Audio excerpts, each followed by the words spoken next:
Hello friends, good morning.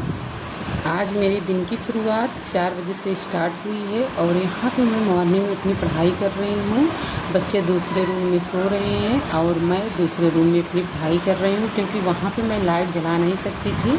और धीरे से मैं दूसरे रूम में आ गई हूँ और पढ़ाई कर रही हूँ और यहाँ पे मैं अपना नोट्स कवर कर रही हूँ।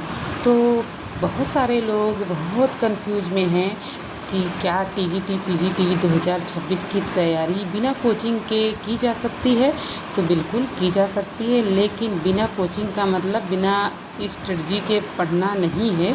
अगर आपके पास सही सिलेबस, सही बुक और पीआईक्यू और एक सही स्टडी प्लान है तो आप घर से भी अपनी तैयारी मजबूत कर सकते हैं। अगर आज की इस वीडियो में मैं आपको बताऊंगी कि बिना कोचिंग टीजीटी पीजीटी की तैयारी कैसे करें, कौन कौन सी चीज़ें पढ़ें, क्या बिल्कुल नहीं करना है और रोज़ कितने घंटे अपनी पढ़ाई करना है। तो देखिए, बिना कोचिंग के सिलेक्शन संभव है। ऐसा नहीं है कि जो लोग कोचिंग किए हैं उन्हीं लोग का सिलेक्शन होगा, जो लोग नहीं किए हैं उनका नहीं होगा। तो वो तो होता है कि आपने कितना अच्छा से पढ़ा है और कितनी मेहनत आपने की है। कोचिंग आपकी जगह पढ़ाई नहीं करेगी और आपको पढ़ना है। आप अगर कोचिंग नहीं ले पा रहे हो तो बहुत परेशान नहीं होना है। बहुत सारी दिक्कतें हैं, पैसे की कमी, तैयारी में बाधा नहीं बननी चाहिए कि आपके पास नहीं है तो नहीं कर सकते हैं, या घर का भी बहुत सारी चीज़ें चलती हैं जो आपको कोचिंग के थ्रू पढ़ाई करने के लिए लोग ना सोचते हों। तो आप खुद अपना सेल्फ स्टडी करना चाह रही हैं तो आप करिए, आपका भी सिलेक्शन होगा। और आपको सिर्फ पढ़ना किस तरीके से है तो मैं आप लोग को बता रही हूँ कि देखिए, आप अगर तैयारी कर रहे हो तो बुक तो आपके पास होना चाहिए। तो आप अगर अपने पास बुक रख रहे हो तो आप जो बुक पढ़ोगे, तो अगर बुक पढ़ रहे हो और जब बुक पढ़ रहे हो तो जो टॉपिक को आप 2-3 बार पढ़ रहे हो, पढ़ने के बाद उस टॉपिक को आप यूट्यूब पे डालिए। ठीक है, तो यूट्यूब पे जब आप डालोगे तो टॉपिक आपको मिल जाएगा। फिर वहाँ से आप नोट्स बना लीजिए। जब नोट्स बना लेंगे तब आपका रिवीजन करने में सही रहेगा। तो आप नोट्स आपको बनाना ही पड़ेगा। आप एक नोट्स बनाइएगा, किताब से भी पढ़ के आप कर पाओगे। आप मत सोचिए कि हमारा नहीं होगा। जो लोग बहुत दिन से पढ़ाई कर रहे हैं उन लोगों का होगा। और अब तो 4 महीने का टाइम ही है, तो क्या हमारा होगा? हमारा नहीं होगा। तो ये सब अपना भ्रम दूर कर दीजिए, क्योंकि बहुत लोग 4 साल से पढ़ रहे हैं और बहुत सारे लोग 4 महीने में भी अच्छा खासा पढ़ के निकाल ले रहे हैं एग्ज़ाम को। तो तो आपको इन सारी बातों में नहीं उलझना है। अगर आपके पास कोचिंग की सुविधा नहीं है तो निराश होने की ज़रूरत नहीं है। आपके पास आज किताबें हैं, पीआईक्यू है, तो आजकल ऑनलाइन प्लेटफॉर्म है, तो आप वहाँ से पढ़ लोगे। ज़रूरी आपके पास पढ़ने की इच्छा होती है। आप बस आपकी इच्छा होनी चाहिए कि हमको पढ़ना है बस। और इन सारी चीज़ों में आप को नहीं आना है। ठीक है, कि हम मतलब मेरे पास बुक नहीं है तो हम पढ़ नहीं पाएंगे।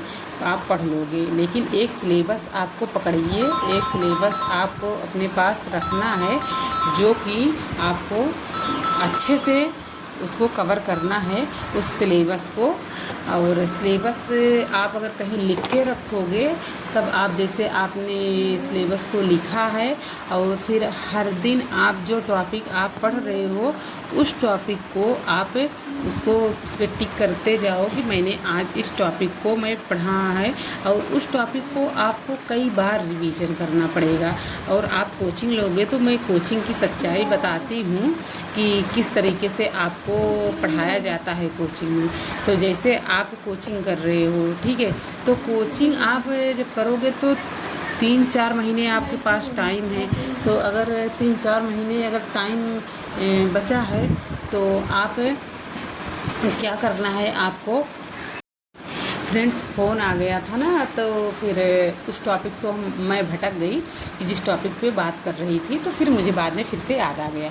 तो देखिए, हाँ, कि अगर 4 महीने आपके पास टाइम है, आपने कहीं से कोचिंग को लिया है, तो 4 महीना में ही वो अपना सिलेबस ख़त्म करेंगे।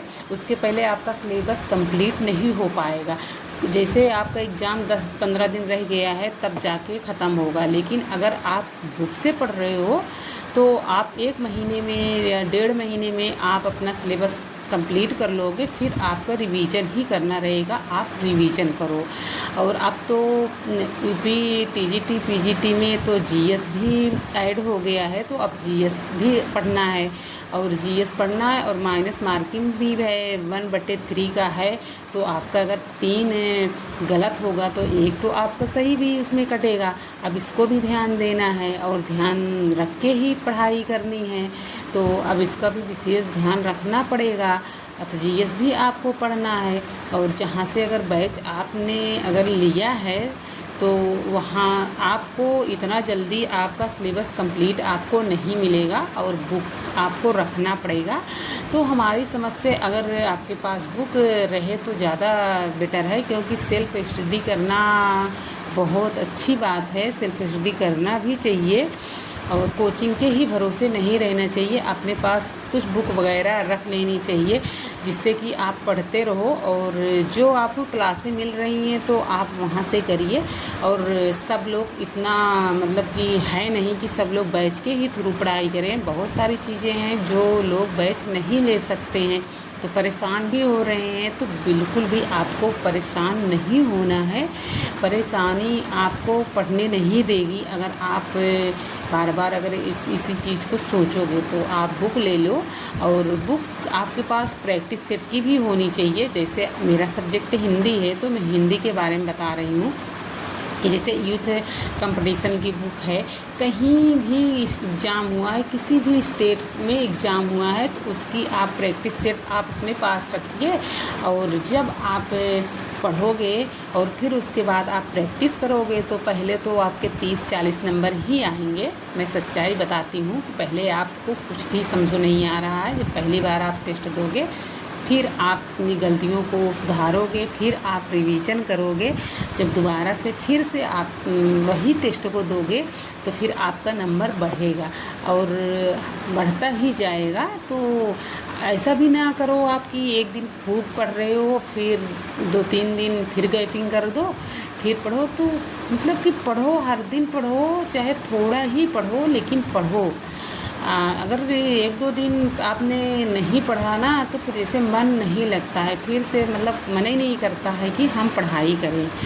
जब गैपिंग हो जाती है, तो अगर लगातार आप पढ़ाई कर रहे हो, चाहे 1 ही घंटे की पढ़ाई कर रहे हो, तब मन लगता है।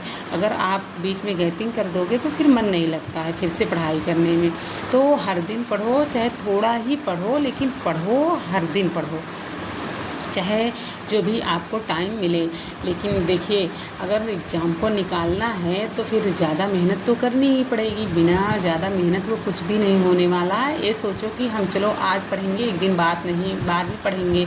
और बहुत सारे लोग ये भी सोच रहे हैं कि अभी नहीं पढ़ेंगे, चलो नोटिफिकेशन आ जाएगा तब हम पढ़ेंगे, पता नहीं वैकेंसी आएगी कि नहीं आएगी। ये सारे लोग, बहुत लोग डाउट में हैं।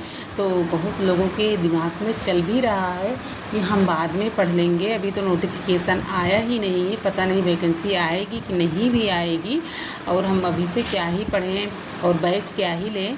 तो देखिए, इन सारी चीज़ों में आप मत पढ़िए, भ्रम में मत पढ़िए। जब आपका सिलेबस आ गया है, तो जब सिलेबस आ गया है, तो हो सकता है कि आपकी वैकेंसी भी आ जाए। ये चीज़ आपको डाउट में रखना मत रखिए। ये सोचिए कि वैकेंसी आएगी ही आएगी। अब जब सिलेबस आ गया है, तो नोटिफिकेशन कभी भी आ सकता है।